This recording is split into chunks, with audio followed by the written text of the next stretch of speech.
샬롬, 삼국지 6권 20번째.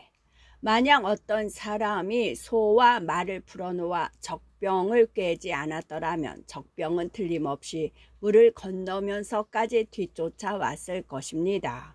적병을 그렇게 꿰n 사람이 누구인가? 조조도 그제서야 생각난 듯 물었다. 누군가 그 일을 알고 있는 사람이 대답했다. 위남의 현령 정비입니다. 그러는데 마침 정비가 조조를 보러 들어왔다. 조조가 그에게 고마움을 나타냈다. 만약 공에 좋은 꾀가 아니었더라면 나는 적에게 사로잡히고 말았을 것이다. 그리고 정비를 높여 전군 교위로 삼았다. 감격한 정비가 다시 조조를 깨우쳐 주었다. 적이 비록 물러갔으나 내일 틀림없이 다시 올 것입니다. 좋은 계책을 세워 그들을 막아야 합니다. 그건 이미 마련되어 있네. 조조는 이제 막 적의 칼날을 벗어난 사람답지 않게 밝은 얼굴로 정비의 말을 받았다. 그리고 이어 장수들을 불러놓고 영을 내렸다. 그대들은 각기 군사를 나누어 강물을 따라 용도를 세우도록 하라. 그 용도는 잠시 우리 진체의 골격으로 쓸 것인바 만약 적이 쳐들어오면 우리 군사는 그 바깥에 진을 치게 하고 안에는 기치만 요란하게 세워 군사가 거기 있는 듯 꾸민다. 그리고 다시 그 용도 뒤에 강물을 따라 길게 구덩이를 파고 그 위에다 거짓으로 나무 울타리를 세워 적을 꿰어들이면 적은 급히 몰려온다. 반드시 그 구덩이 속으로 떨어질 것이다. 구덩이에 빠진 적을 사로잡기는 어렵지 않으리라. 용도란 양쪽에 담을 쌓아 군사들을 보호하며 진과 진 또는 채와 채를 연결시키는 길이다. 그 남은 말탄 군사를 위주로 하는 선량병을 막는 진체 구실을 하면서 그 뒤에 판 함정을 감춰 줄 수도 있었는데 조조는 이제 그 용도를 써보려는 것이다. 한편 조조의 군사들을 한바탕 짓밟고 자기 진체로 돌아온 마초는 한수를 보고 분한 듯 말했다. 오늘 몇 번이나 조조를 사로잡을 기회가 있었는데 한 용맹스러운 장수가 조조를 업고 배로 뛰어내리는 바람에 놓쳐버리고 말았습니다. 그 장수는 누군지 모르겠습니다. 한수가 잠깐 생각하다가 대답했다. 내가 들으니 조조는 매우 힘세고 날랜 장수를 뽑아 자신의 군막을 지키게 하고는 호위군이란 이름을 붙였다고 하네. 조조의 무서운 장수인 전위와 허저가 그들을 거느리고 있는데 그중 전위는 이미 죽었으니 오늘 조조를 구해 간 것은 틀림없이 허저일 것이네.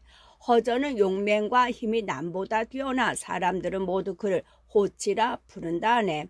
다음에 그를 만나거든 결코 가볍게 여기고 맞서서는 아니 될 것일세. 그라면 저도 이름을 들은 적이 있습니다. 숙부님의 말씀을 마음에 새겨 두겠습니다. 한수의 말을 들은 마초가 잠옷 굳은 얼굴로 고개를 끄덕였다. 한수가 다시 앞니를 꺼냈다. 이제 조조가 물을 건넜으니 우리의 등 뒤를 치려 할 것은 뻔하네. 되도록이면 빨리 조조를 공격해 그의 영체를 세우지 못하게 해야 하지 않겠나. 만약 조조가 영체를 세우게 되면 가까운 날 그를 없애기는 어렵게 될 것일세. 그러자 마초가 계책을 내놓았다. 조카의 어리석은 생각으로는 우리가 북쪽 언덕으로 돌아가 조조군이 더는 물을 건널 수 없도록 하는 게 상책인 듯 싶습니다. 그것도 좋지만 우선 조카는 진체를 지키며 여기 남아있게 내가 군사를 이끌고 강을 따라 올라가 조조와 한번 싸워봤으면 싶네. 조카의 생각은 어떤가? 한수가 그렇게 마초와는 다른 의견을 말했다. 마초가 들어보니 그것도 그럴듯했다. 숙부님께서 그렇게 해보시겠다면 방덕을 선봉으로 삼아 숙부님을 앞서서 보살피게 하겠습니다. 마초가 그렇게 말하니 한수는 곧 방덕과 더불어 장졸 5만을 이끌고 위남으로 달려갔다. 조조의 장졸들은 미리 명받은 대로 용도 곁에서 서량명을 꿰어들였다. 아무것도 모르는 방덕은 철갑들은 기마대 전여명을 이끌고 단번에 용도를 허물어 버릴 듯 부딪혀갔다. 그러나 미처 적에게 이르기도 전에 여기저기서 함성이 일며 사람과 말이 한꺼번에 조조군이 파둔 구덩이로 굴러 떨어졌다. 흙구덩이에 떨어지기는 방덕도 다른 처녀기와 다름이 없었다. 그러나 방덕은 조금도 놀라거나 두려워하지 않고 훌쩍 몸을 솟구쳐 흙구덩이를 벗어났다. 어느새 구덩이 밖에는 조조의 군사들이 새카맣게 에워싸고 있었다. 방덕은 평지로 뛰어나오자마자 서너 명을 베어 죽이고 걸어서 두텁게 에워싼 적군 속으로 빠져나가려 했다. 그런 방덕의 눈에 적군 한가운데에 떨어져 허덕이는 한수의 모습이 들어왔다. 방덕은 한수를 버리고 할 수 없어 곧 그리로 갔다. 겨우 한수를 구해 나오는데 마침 조인의 부장 조영이 말을 탄 채 길을 막았다. 방덕이 한 칼에 조영을 베고 그 말을 뺐으니 결국 조영은 방덕에게 말을 바치려 온 꼴밖에 되지 않았다. 방덕은 조영의 말을 타고 한 줄기 길을 열어 한수를 구한 뒤 동남쪽을 바라보고 달아났다. 오랜만에 싸움에 이겨 힘이 솟은 조조의 군사들이 그 뒤를 쫓았다. 그러나 그 사이 소식을 들은 마초가 군사를 이끌고 달려와 뒤쫓는 조조의 군사들을 들이쳐 내쫓고 에워싸여 있던 방덕과 한수의 군마 대반을 구해냈다. 해질 무렵까지 싸운 뒤 마초가 진채로 돌아가 헤아려 보니 방덕이 이끈 처녀기 중에서 장수 정은과 장횡이 죽었고 흙구덩이에 빠져 죽은 군사만도 200이 넘었다. 마초가 한풀 꺾인 한수를 보고 의논했다. 이렇게 나를 끌다가는 조조가 하북에 영체를 세우고 말 것이니 그렇게 되면 적을 물리치기 어렵습니다. 오늘 밤 어둠을 틈타 가볍게 차린 기마대를 이끌고 가서 아직 들판에 임시로 세워져 있는 조조의 영체를 휩쓸어 버리는 게 좋겠습니다. 그러려면 군사를 한꺼번에 데려가지 말고 앞과 뒤로 나누어 위급할 때 서로 구할 수 있도록 해야 되네. 한수가 신중하게 마초의 말을 받았다. 이에 마초는 스스로 앞장이 되고 방덕과 마하대는 뒤에서 호응하기로 하고 군사를 놔둔 뒤 그날 밤으로 조조의 진체를 들이치려 갔다. 이때 조조는 군사를 위북에 머무르게 하고 있었다. 그날 밤 무슨 느낌이 들었던지 여러 장수를 불러놓고 말했다. 적은 틀림없이 우리가 영체를 세우지 못하도록 지금 임시로 세워둔 진체를 급습하러 올 것이다. 군사들을 사방으로 흩어 숨기고 중군은 일부러 비워두도록 하라. 포향이 울릴 때까지 기다려 숨겨둔 군사들이 모두 일어나면 북소리 한 번으로 적을 사로잡을 수 있을 것이다. 그 말에 따라 장수들은 모두 군사들을 나누어 진체 사방에 감추고 중군을 비웠다. 그날 밤이 제법 으슥할 무렵 조조의 진체에 마른 마초는 부장 성희에게 서른기를 주며 먼저 가서 적정을 살펴보게 했다. 성희가 가서 보니 조조의 진체에는 사람의 그림자도 비치지 않았다. 성희는 그것이 속임수인 것을 미처 깨닫지 못하고 곧바로 중군 쪽을 덮쳐갔다. 하지만 성희 못지않은 실수를 조조군도 저질렀다. 숨어있던 조조군은 서량명이 진체로 들어오자 그 머리수는 헤아려 보지도 않고 포양을 울렸다. 그 소리를 신호로 사방에서 복병이 일어나 성희가 이끈 서른기를 에워쌌다. 하우연이 성희를 죽일 때까지만 해도 조조는 자신의 헤아림이 보기 좋게 들어맞은 줄 알았다. 하지만 아니었다. 뒤에 남아있는 마초가 방덕 마하대와 함께 세 길로 나누어 벌떼처럼 조조의 진체를 덮쳐왔다. 그렇게 되면 남은 것은 혼전뿐이었다. 양쪽 다 계책이 어그러진 셈인데다 어두운 밤이라 힘과 힘으로 어지럽게 뒤엉킬 수밖에 없었다. 양군은 날이 밝을 때까지 혼전을 거듭하다가 각기 군사를 거두었다. 그러나 마초는 자신의 진체로 돌아가지 않고 위구에 군사를 머무르게 한 뒤 밤낮으로 군사를 내어 조조의 앞뒤를 후려쳤다. 조조는 하는 수 없이 위하가의 자리를 잡고 배와 뗏목을 쇠 사슬에 얽어 만든 부교 셋을 통해 남쪽 언덕과 연결되도록 했다. 이때 조이는 강물 폭이 좁은 곳 부근에다 임시로 진체를 내리고 곡식과 말 먹이를 실은 수레를 빙 둘러 세워 방벽으로 삼으려 했다. 그 소문을 들은 마초가 군사들에게 영을 내렸다. 각기 마른 풀 한 당과 불씨를 마련하라. 조인의 진체를 치는 데는 그보다 나은 병기가 없을 것이다.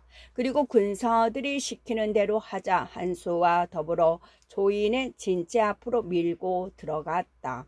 풀 더미를 모두 한 군데 쌓고 불을 질러라. 마초가 그렇게 소리치자 군사들은 모두 그대로 따랐다. 곧 무서운 불길이 일어 곡식과 말먹이 풀을 실은 조조군의 수레에 올마 붙었다. 젊은 마초가 이끄는 소량병의 매서운 기세이다. 거센 불길까지 덮쳐오자 조조의 군사들은 맞서볼 재간이 없었다. 변변히 싸워보지도 못한 채 진체를 버리고 달아나니 수레며 부교가 모조리 타버렸다. 서량병의 큰 승리였다. 위하는 다시 그들에 의해 잘리고 강 북쪽에 영체를 세울 수 없게 된 조조의 마음은 답답하기 그지없었다. 그런 조조에게 순유가 다시 새로운 계책을 내놓았다. 위하에서 흙과 모래를 퍼다가 도성을 쌓으면 굳게 지켜낼 수 있을 것입니다. 이에 조조는 군사 3만을 뽑아 흙으로 성을 쌓게 해보았으나 소용이 없었다. 마초가 방덕 마대와 더불어 500마군을 이끌고 와서 짓밟는 데다 흙으로 쌓은 성이 원래 든든하지 못해 쉽게 무너져 내려 모두가 헛일이었다. 때는 9월도 다해 겨울로 접어들 무렵이었다. 날은 매섭게 추워오고 하늘에는 짙은 구름이 두텁게 드리워 거칠 줄 몰랐다. 군사들이 주위에 떠니 아직 영체를 세우지 못한 조조의 걱정은 더욱 커졌다. 그러던 어느 날 군사 하나가 들어와 알렸다. 어떤 늙은이가 숭상을 배우러 왔습니다. 진체를 세울 수 있는 계책을 알려주겠다 합니다. 그 말에 조조는 귀가 번쩍 뛰어 얼른 그 늙은이를 데려오게 했다. 학 같은 모습에 소나무 같은 자태를 한 그 늙은이는 어딘가 옛 선인들을 연상시키는 데가 있었다. 조조가 어디서 온 누구인가를 묻자 그 늙은이가 대답했다. 나는 경조 사람으로 종남산에 숨어 사는 누자백이란 늙은이 외다. 사람들은 흔히 목매 거사란 도호로 부르기도 하고 이에 조조는 귀한 손님을 맞이하는 예로 자백을 대접했다. 자백은 자리에 앉자마자 물었다. 승상께서는 위하에 걸토한 차 영체를 세우려 하신 지 오래되시면서 어찌하여 지금 같은 때를 그냥 보내고 계십니까? 땅이 모래흙이라 성을 쌓을 수가 없어 속만 태우고 있습니다. 은사께서는 어떤 좋은 계책을 내려주시려고 오셨습니까? 조조가 잔뜩 기대하는 얼굴로 되물었다. 자백이 잔잔한 미소와 함께 깨우쳐 주었다. 승상께서 용병에는 귀신 같으시면서 어찌하여 전시인은 모르시오리까? 지금 매일같이 짙은 구름이 덮여있어 날이 차니 한번 북쪽 찬바람이 휘몰아치면 모든 것은 꽁꽁 얼어붙고 말 것이요. 그 바람이 일기를 기다려 군사들로 하여금 흙을 날라와 쌓게 하고 물을 뿌려두면 날이 밝기 전에 굳은 도성이 이루어질 것이외다. 그 말에 조조가 비로소 찬 날씨를 거꾸로 이롭게 쓸 수 있는 길을 깨달았다. 조조는 몹시 기뻐하며 자백에게 큰 상을 내렸으나 자백은 끝내 상을 받지 않고 제 길을 가버렸다. 조조가 반드시 외로운 사람만은 아니었던 셈이다. 누 자백의 말이 무슨 애언이었던 것처럼 그날 밤이 되자 갑자기 큰 바람이 일기 시작했다. 조조는 모든 군사들에게 흙으로 담을 쌓고 거기에 물을 뿌려두게 했다. 찬바람에 흙 담은 물을 뿌리기 바쁘게 얼어 토성으로 변해갔다. 날이 밝자 굳게 얼어 세워진 토성이 모습을 드러냈다. 그걸 본 세작들이 급히 마초에게 가서 알렸다. 군사를 이끌고 달려와 조조의 토성을 본 마초는 몹시 놀랐다. 하늘이 조조를 도와 하룻밤새 튼튼한 토성을 하나 내려준 듯 싶었다. 다음날 마초는 그 토성을 그냥 둘 수 없다고 여겨 대군을 몰고 북을 울리며 조조의 진채로 지쳐 들어갔다. 토성 때문에 마음이 든든해진 조조는 허저 한 사람만 뒤따른 채 영문을 나섰다. 맹덕이 홀로 여기 나와 섰으니 마초는 어서 나와 내 말을 들으라. 조조가 마루에 높이 앉아 채찍으로 마초의 진문을 가리키며 크게 소리쳤다. 금세 창을 꼬나 든 마초가 말을 타고 진문 앞으로 나왔다. 조조는 그런 마초를 놀리듯 더욱 소리를 높였다. 너는 내가 토성을 못 쌓도록 회방을 놓았지만 봐라. 하늘이 도와 하룻밤새 이렇게 훌륭한 토성을 내려주셨다. 이래도 빨리 항복하지 못하겠느냐?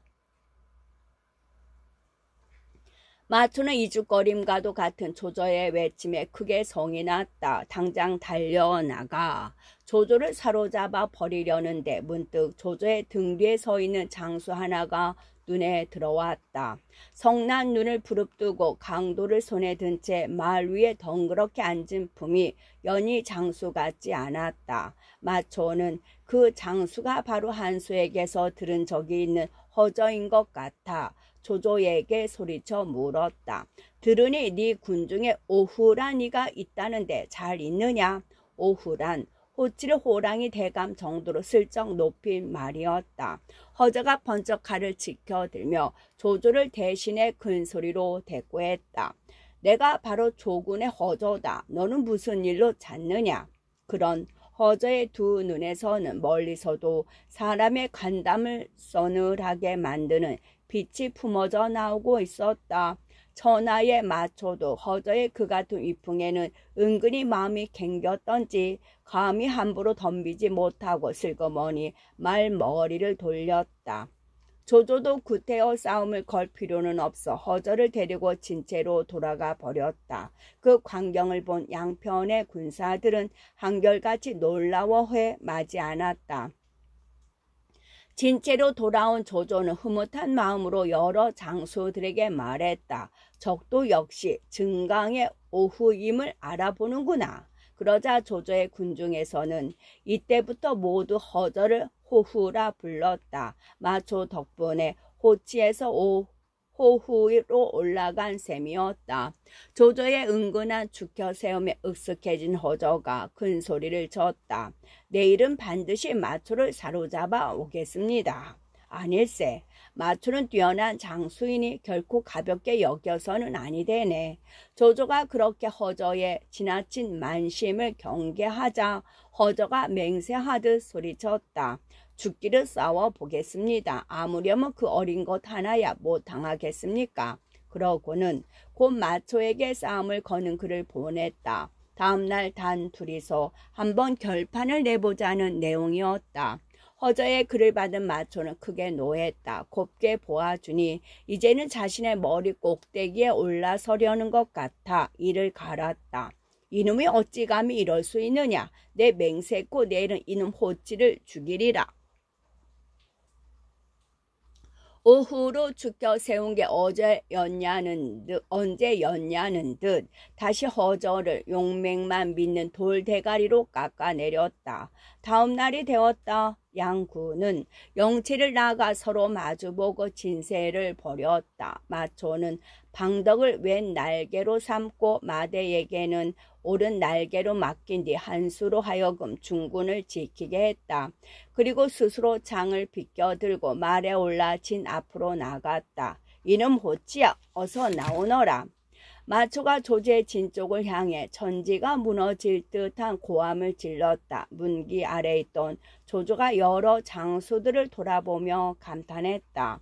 마초의 용맹이 결코 지난날의 옆에 견주어 모자라지 않겠구나. 그러나 허저는 조금도 움츠려드는 기색이 없었다. 아직 조조의 말이 끝나기 전에 칼을 휘두르며 말을 몰아 달려나갔다. 마초가 창을 비껴들고 마주쳐 나와 부딪히니 곧 한바탕 눈부신 싸움이 벌어졌다. 그러나 백합이 넘도록 싸워도 승부는 드러나지 않고 두 사람의 말만 지쳐 비틀거렸다. 말이 지쳤으니 갈아타고 와서 싸우는 게 어떠냐. 좋다. 말을 갈고 하나가 죽을 때까지 싸워보자. 누가 먼저 날 것도 없이 그렇게 의견을 맞춘 마초와 허저는 각기 자기 편 영체로 돌아가 말을 바꿔 타고 나왔다. 다시 범과 용이 뒤엉킨 듯한 싸움이 벌어졌다. 어느덧 100여 합이나 더 싸웠으나 이번에도 승부는 가려지지 않았다. 조조에게 저는 큰소리 때문인지 싸우다 보니 제 성미를 이기지 못한 탓인지 갑자기 말머리를 돌려 자기 편 진채로 돌아온 허저는 투구와 갑주를 벗어 던지고 울끈불끈 힘살이 드러난 맨몸에 칼 한 자루만 든 채 말에 뛰어올라 다시 마초에게 덤볐다.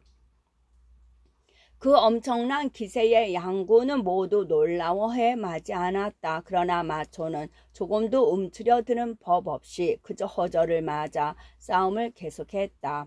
다시 무시무시한 싸움이 30합에 이르렀을 때였다. 문득 허저가 위세 좋게 칼을 쳐들어 마초를 배려했다. 마초가 아슬아슬하게 그 칼을 피하며 오히려 들고 있던 창으로 허저의 가슴 패기를 찔렀다. 온 힘을 다해 칼질을 한 다음이라 허저는 미처 칼로는 그 창을 막을 수가 없었다. 얼른 칼을 내던지고 몸을 뒤틀며 마초의 창대를 잡았다. 그렇게 되니 싸움은 이제 두 사람의 창뺏기로 바뀌었다. 힘이라면 허저였으나 마초 또한 만만치 않았다. 허저가 용을 쓰며 창대를 잡아 당기자 빠지끈하며 창대가 부러지고 말았다. 두 사람은 각기 반토막의 창대를 들고 서로를 후려쳤다. 무기도 없는 마구잡이 싸움이었다. 조조는 혹시라도 나이든 허저가 젊은 마초와 뒤엉켰다가 실수가 있을까 두려웠다. 하우연과 종을 불러 한꺼번에 달려 나가게 했다. 방덕과 마대는 조조 쪽에서 두 장수가 한꺼번에 달려 나오는 걸 보자 오히려 잘됐다 싶었다. 마구잡이 싸움이라면 날래고 억센 서량병이 훨씬 유리했기 때문이었다. 곧 양날개에 벌려 세웠던 절기를 휘몰아 밀물처럼 조조의 군사들을 덮쳐갔다. 마초와 허저의 싸움이 넋을 잃고 있던 조조의 군사들은 그 같은 서량 절기의 급습에 크게 어지러워졌다. 변변히 싸워보지도 못하고 흙담으로 둘러쳐진 영체 속으로 달아났다. 마초는 그런 조조군을 물가까지 뒤쫓으며 두들기니 조조의 군사는 태반이나 죽거나 다쳤다. 그리고 용맹을 떨치던 허저도 그 어지러움 속에서 팔에 화살을 둘씩이나 맞고 말았다. 진체의 문을 굳게 닫고 지키기만 하라. 결코 나가 싸우지 말라. 허저만 믿고 싸움을 걸었다가 또 한 차례 호된 맛을 본 조조가 급하게 영을 내렸다. 그 명을 받은 조조군이 돌처럼 굳게 온 토성 뒤에서 굳게 지키기만 하니 마초는 더는 조조군을 짓밟지 못했다. 그러나 어지간한 마초도 허저에게는 질렸던지 위구로 돌아가 한수를 만나자 머리를 설레설레 저으며 말했다. 나도 모질게 싸우는 놈은 여러 보았지만 허저 같은 놈 처음입니다. 정말로 호치라 할 만했습니다. 하지만 거듭되는 패전에도 불구하고 싸움은 조금씩 조조에 숨겨진 계책대로 진행되고 있었다. 서황과 주령이 하서로 건너가 영체를 엮고 마초를 앞뒤에서 칠 터전을 마련하고 있었기 때문이었다. 그런데 조조가 초조하게 서황과 주령이 무사히 영체를 세우기를 기다리고 있던 어느 날 도성 위에 올라가 형세를 살피던 조조의 눈에 마초가 들어왔다. 마초는 겨우 수백 기만 뒤딸린 채 조조의 대군이 엎드려진 진체 앞에 제 집마당 논일듯 오락가락하고 있었다. 한동안 가만히 보고 있던 조조가 투구를 벗어 팽개치며 노성인지 단식인지 모를 소리를 질렀다. 마초, 저 어린 놈이 죽지 않는다면 내가 죽어도 묻힐 땅이 없겠구나. 곁에서 그 말을 들은 하후연은 불끈 화가 치솟았다. 그렇잖아도 적장이 진체 앞을 제 집 마당 논일도 휘젓고 다녀도 움츠린 채 구경만 하고 있는 자신이 한심스럽던 차에 주인의 그 같은 말을 듣자 걷잡을 수 없는 솟구친 분노였다. 이 땅에서 죽는 한이 있더라도 내 반드시 마초를 없애고야 말리라. 그 한마디 외침과 함께 자기 밑에 거느리고 있던 천여 명을 이끌고 진체 밖으로 달려나갔다. 조조가 급히 말리려 했으나 그때는 이미 하후연이 마초에게 덮쳐가고 있는 중이었다.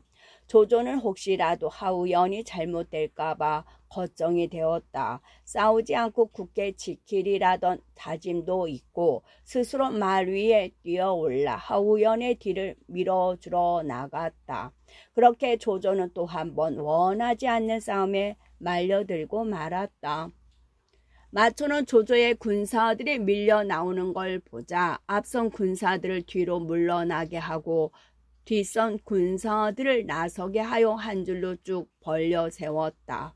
그리고 하후연이 그곳에 이르기 무섭게 에워싸듯 맞으며 들이쳤다. 진세고 머고가 없는 혼전으로 이끌려는 속셈이었다. 마초가 하후연과 어울려 어지럽게 싸우다 보니 저만치 조조의 모습이 눈에 들어왔다. 마초는 하후연을 버려두고 똑바로 조조에게로 덮쳐갔다. 놀란 조조가 급히 말머리를 돌려 달아나니 조조군은 금세 어지러워졌다. 오래 묵은 용이라 할 조조였으나 젊은 범 같은 마초의 기세를 이겨내지는 못해 또 한 번 쫓기게 되었다. 삼국지 6권